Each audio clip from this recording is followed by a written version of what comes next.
Shalom, Kal Halal, Yahweh Bashem Yahushua, Bahashem Kakwadash, double honors to the elder apostles and the elder bishops of GMS, including the elders that came before them that taught us the truth. Shalom and salutations to all the brothers out pushing the word and truth and in sincerity, the hopeful elect tabernacle of David, the Aquath that are listening and learning, being a pillar of rest, the 144,000, the one-third, the hopeful elect. I'm the brother Yahshua. I'm back with the WW3 Daily Update. Shalom and salutations to you as well. I'm going to start right here, Isaiah 13:17, with the Medes, who are the Russians, and them, which are the Babylonians, who today are the Americans. God says, look, I, the Most High, I will stir up the Russians against the Americans. They cannot be tempted by silver or bribed with gold. So, with that, let's go directly to Nate here of Canadian Prepper 14 hours ago. Alert, massive blackout in Medio what? Medio Persia. The Persians are the Iranians, and they are in lockstep, but this is just the Medes at this point. Doomsday plane airborne in Black Sea. Flashes in sky. Okay, so there's a conventional war, there's cyber war, there is biological, you name it, is going down in World War III. I'm going to let Nate give this little update. I'm going to try to keep it short. Take it away, Nate. Okay, so we got a late night emergency alert. Breaking news on the World War III front for you. On the what? Got to hear that again. He said World War III. Okay, so we got a late night emergency alert. Breaking news on the World War III front for you tonight. A story that is developing in St. Petersburg, Russia. A sub-district in St. Petersburg is completely blacked out. 100,000 people are without power, and because there's no power to the water pumps, so the pumps can't pump water. Apparently, this is what witnesses are saying now. No power, no water for 100,000 people in St. Petersburg. Now, power outages happen, but what's more interesting is what the eyewitnesses claim happened about half an hour before this event occurred. They claim that they seen flashes in the sky and accompanied by loud explosions. And then about a half an hour later, there's conflicting reports. Some say 15 minutes, some say an hour. After those explosions and flashes in the sky, there was this massive power outage in and around St. Petersburg. Now, the actual district is called Shushari, and it's centered around the Pulkovo airport. So another drone attack, because there are eyewitness claims that there was drones, multiple drones in the region that either hit or were intercepted. The Russian government and the MODs being very tight-lipped about this in almost every major incident, it would seem, in the past several weeks. Nonetheless, this looks as though it was some kind of drone strike. In the very least, it was the work of saboteurs. Power outages happen, but not on this scale and intensity. Interestingly, St. Petersburg is 900 kilometers from the northernmost part of the Ukrainian border, meaning that as far as we know, Ukraine has no known drone that can travel this far. Now, we know that Starlink has basically relinquished control to the U.S. government, which effectively allows that to be in the hands of Ukrainians. So now perhaps they're using Starlink to navigate these drones deep into Russian territory. That's another story. We know that recently they targeted the Peskov air base, which was 700 kilometers, which would be within the range of these drones. There's some possible explanations here. One is that Ukraine does have drone technology they haven't disclosed, which allows them to go that extra 200 kilometers. Or this was the work of saboteurs, and the flashes that people seen in the sky were just the result of explosions, and they were boots on the ground type thing. or these were launched from within Russia in one of the many forested regions where pro-Ukrainian partisans could hide, or this was launched from the Black Sea, from the Baltic Sea in international waters, where Ukraine could theoretically have vessels from which they could launch these devices on. You don't need a long runway to launch these. Or, I think, is least likely would be that they came from one of the Baltic states or even Finland, which I think is very unlikely because that would, of course, be a direct act of war. But the fact that there are drones targeting St. Petersburg, and remember, I predicted this, I said they're going for St. Petersburg next. Peskov was a trial run. What's most concerning here, guys, is that they are systematically chipping away at Russia's capability to command and control their nuclear forces. All of these attacks on the airports, on the command and control planes that recently happened, or claimed to have happened, I should say.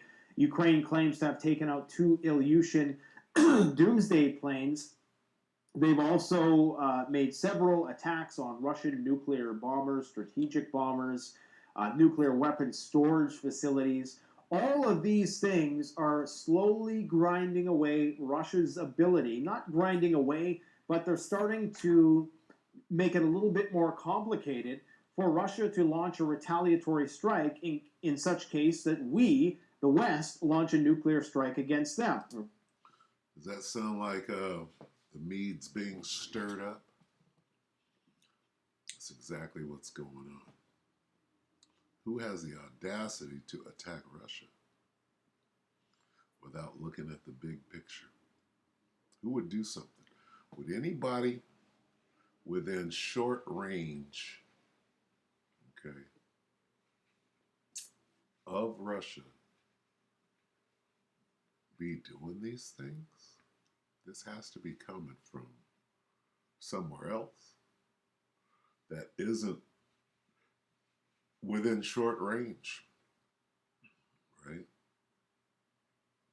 Not that Russia doesn't have long range weapons. They do. Now, who would feel most comfortable, right,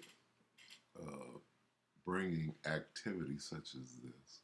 Would Finland being that close, would Latvia being that close do something like this, or would they have some hesitation?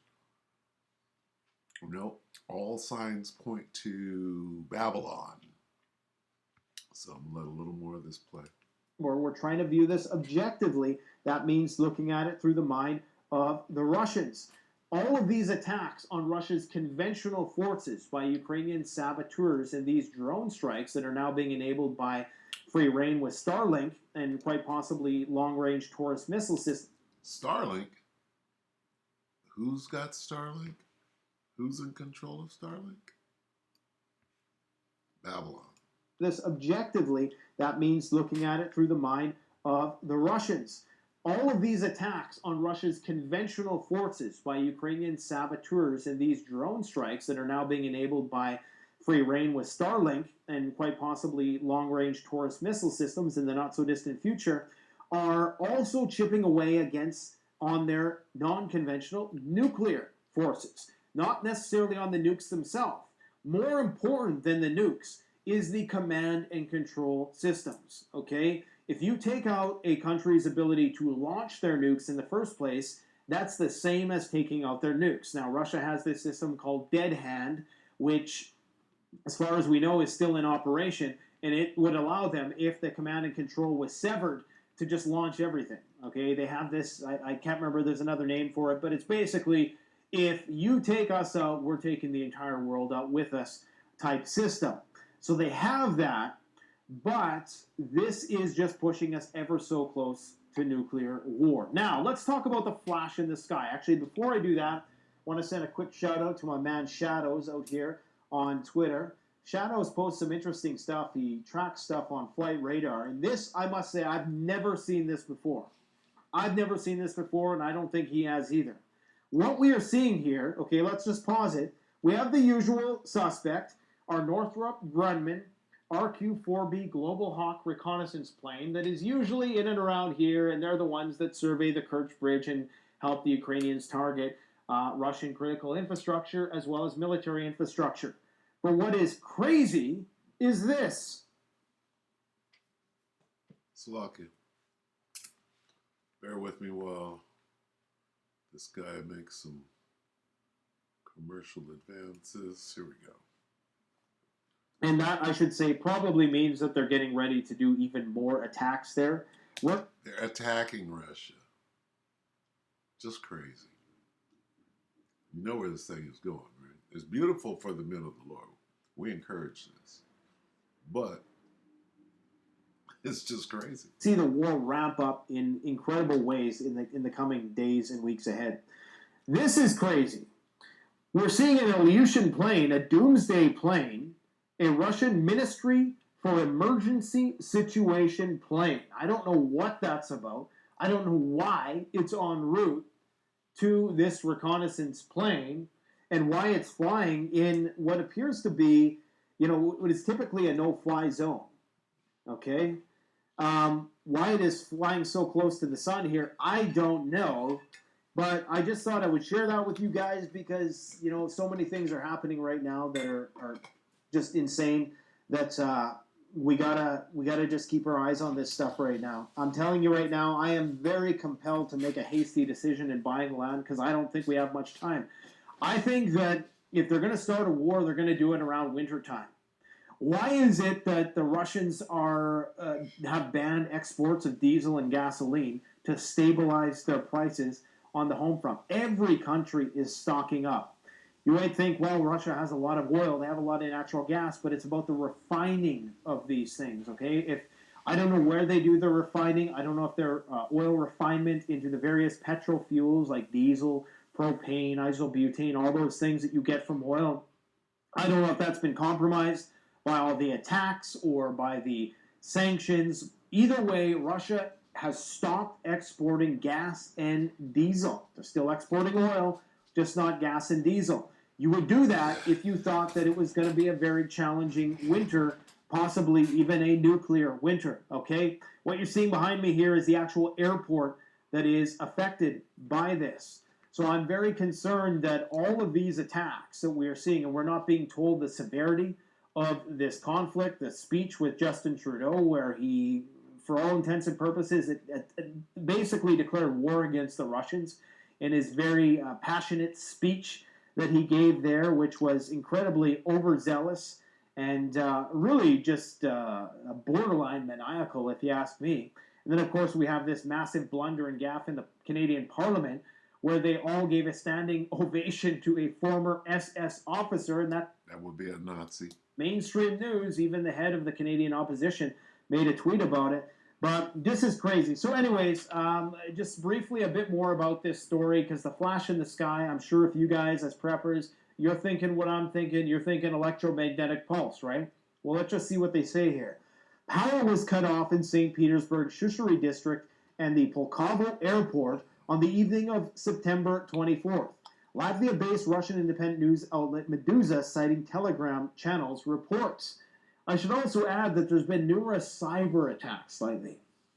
And cyber is another way that a nuclear war could start, because if you neutralize command and control through cyber attack first, that's the same as targeting their nuclear triad, and they would launch everything at us. Anyways, according to these Telegram channels, as well as Twitter and numerous eyewitness videos that are coming out, locals heard a loud noise and saw a bright flash. There's also no water being supplied to the area. This is 100,000 people. St. Petersburg is a city of millions of people, so obviously it's not the entire city, but accidents like this don't happen. This wasn't an accident. This was obviously an attack. The Russians are being very quiet about it, okay? They have been very quiet about a lot of things lately. They were incredibly quiet about the recent attack on the Black Sea headquarters in Sevastopol in Crimea recently, and it appears as though they're trying to do damage control. They're trying to keep their population from freaking out. I think a lot of the population is getting prepared for war there. I mean, they're teaching their students how to fly drones in high school, and how to do military and CBRN training. Ask yourself, what are they doing here in Canada aside giving speeches and writing checks that we can't cash? Like the fact that we have 70,000 troops in Canada.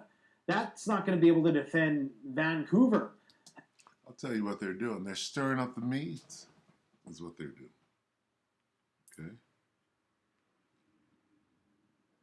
The Most High got them doing things that are not good for their longevity. Anyway, as you can see, all right, the nuclear question is being thrown back and forth. But we here at the home of the truth, GMS, okay, we know that prophecies have a sequence. There's a sequence of prophecies that must come before mutually assured destruction. Okay, we'll put it that way. And we're a little far off from that. All right. Chips got to go in people's hands. Okay. All right. Lockdowns got to happen. Right. Before those nukes destroy Babylon the Great. So, I mean, we're not alarmed by these things because we know the sequence that has to happen before, again, mutually assured destruction. So, if you want the real skinny, you know, what we do here, right, at the home of the truth is we show you that, right, none of these shall fail, right? Let's get that. None these shall. Let me get none shall want her mate. There we go. Seek ye out of the book of the Lord. So Isaiah 34:16, seek ye out of the book of the Lord and read. No one of these shall fail. What is that? That's these prophecies. Okay. None shall want her mate. There's no other book that can be compared to the Bible. For my mouth that had commanded them, so like it. For my mouth that had commanded, and his spirit that had gathered them. Okay, so this part, none of these shall fail. Let's talk about these prophecies. And there's an order, right, of the prophecies that have to come to pass. For example, on our way out, let's get Revelation 11. I put 111. Revelation 11. And what, 12?